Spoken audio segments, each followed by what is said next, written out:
Hello दोस्तों, मैं आपका दोस्त एडवोकेट सरोज सिंह। दोस्तों, आज मैं इस वीडियो में बहुत ही सेंसिटिव और सोशल टॉपिक पे बात करने वाला हूं, जिस टॉपिक का नाम है क्रूएल्टी बाय वाइफ। ये क्रूएल्टी बाय वाइफ जो होती है वो एक डिवोर्स का रीजन बन सकता है, जैसे कि आप लोग जानते हैं। क्योंकि आप जाने पहले कि डिवोर्स दो तरह की होती है। पहला होता है म्यूचुअल डिवोर्स, दूसरा होता है contesting divorce. Contesting mutual divorce में मतलब होगा बहुत पार्टी रेडी है, वाइफ हस्बैंड रेडी है कि आपसी सहमति से तलाक ले लें।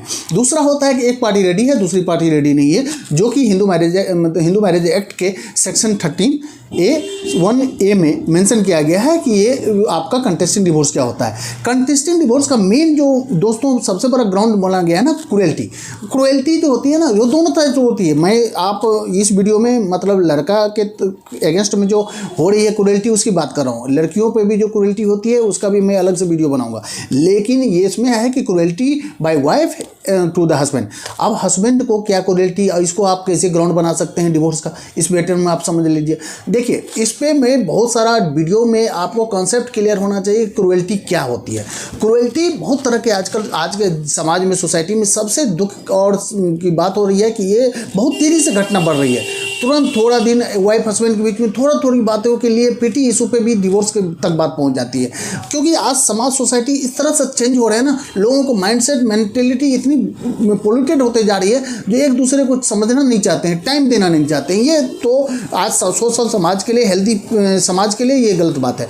अब मैं आता हूँ कि अगर क्रूएल्टी कब माना जाएगा, अगर वाइफ हस्बैंड जो एक सोशल बाउंडेशन से बंधा रहता है शादी के बाद, अब वो सोशल ऑब्लिगेशन, मैरिटल ऑब्लिगेशन को अगर वो परफॉर्म नहीं कर पा रहे हैं तो ये ग्राउंड बन सकता है कि क्रूएल्टी का। दूसरा, अगर वाइफ हस्बैंड, अगर वाइफ जो होती है हस्बैंड को अननेसेसरी, अनरीजनेबल फोर्स करती है, दबाव डालती है, डिमांड करती है, और उसको साथ साथ आपको फैमिली और घर वाले से दूर रहने के लिए उसको प्रेशर आइसोलेट करती है, तो कि भाई वो बोलता है कि नहीं भाई, अपने वाइफ हस्बैंड को, वाइफ बोलती है पति को कि नहीं, आप हम दोनों सेपरेट रहेंगे, घर वाले को छोड़ दो, भले उस घर में ओल्ड एज माँ फादर भी क्यों हो।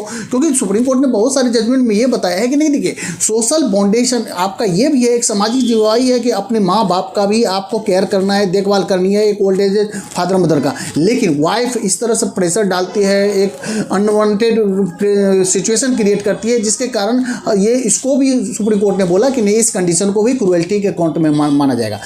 तीसरा कंडीशन ये होता है कि वाइफ चली जाती है मायके अपने पेरेंटल होम में, बिना कोई रीजन, बिना कोई ग्राउंड का वो अपने मायके में रहती है। हस्बैंड पूरा प्रयास भी करता है, वो पूरा एफर्ट भी लगाता है उसको लाने के लिए, और फिर भी नहीं आती है, तो ये भी एक क्रूएल्टी का ग्राउंड बन सकता है दोस्तों।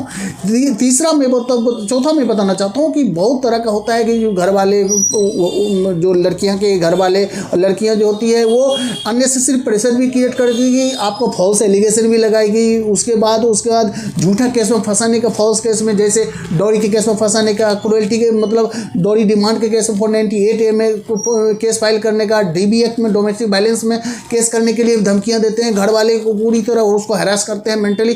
तो इस कंडीशन में फॉल्स एलिगेशन लगाना, झूठा केस के लिए धमकाना, इंटीमेशन देना, इस तरह को एक हस्बैंड के अगेंस्ट में क्रूएल्टी माना जाएगा। अब पांचवा मैं बताना चाहता हूँ कि बहुत तरह का रीजन होता है क्रूएल्टी का। वाइफ जो होती है ना, वो इमोशनल ब्लैकमेल करती है, इमोशनल मैनिपुलेशन, मतलब आपको इस तरह से क्रिएट करेगी, मैनिपुलेट करेगी, जो उस कंडीशन में सुसाइड करने का भी धमकी देगी, भाई सुसाइड कर लूंगी, ये कर दूंगी, घर वाले को फंसा दूंगी, इमोशनल अत्याचार जिसको बोलते हैं, उस तरह की जो कंडीशन करती है, तो उसको भी माना गया है कि क्रूएल्टी में। और क्रूएल्टी में ये भी एक ग्राउंड बन जाएगा कि आपका डिवोर्स पिटीशन फाइल हो सकती है।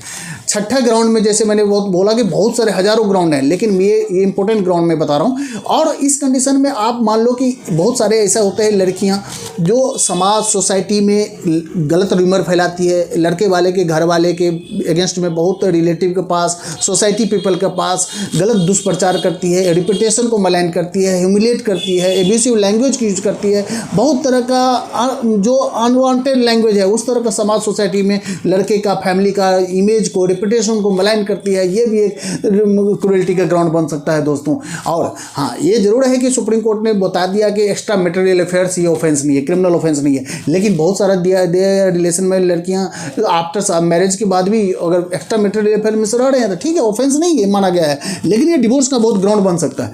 इसीलिए डिवोर्स इस कंडीशन में माना जाता है। और ये मैं बता रहा हूँ कि ये मेन रीजन मैंने बता दिया कि डिवोर्स से क्या होता है। अब आपको प्रूफ कैसे करना है कि ये क्रूएल्टी हुआ, तो क्रूएल्टी को प्रूफ करने के लिए बहुत सारा रीजन है।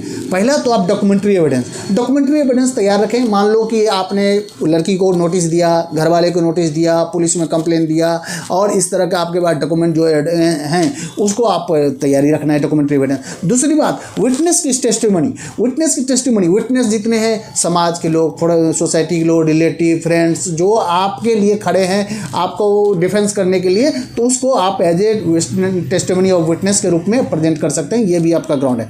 तीसरा जो मैं बताता हूँ कि इसको प्रूफ करने का है डिजिटल। आप मान लो कि ई कोड जो भी होता है व्हाट्सएप के थ्रू मैसेज होती है या डिजिटलाइजेशन जो भी सोशल मीडिया है प्लेटफॉर्म, उसमें भी इस तरह का अगर कोई तरह का आपके अगेंस्ट में कुछ दिया जा रहा है, एक स्टेटमेंट या प्रूफ है, तो आप उसको दे सकते हैं, क्योंकि इंडियन एविडेंस में इलेक्ट्रॉनिक एविडेंस को भी आपको एडमिसेबल माना गया है, इसीलिए वो भी एक बहुत बड़ा प्रूफ हो सकता है।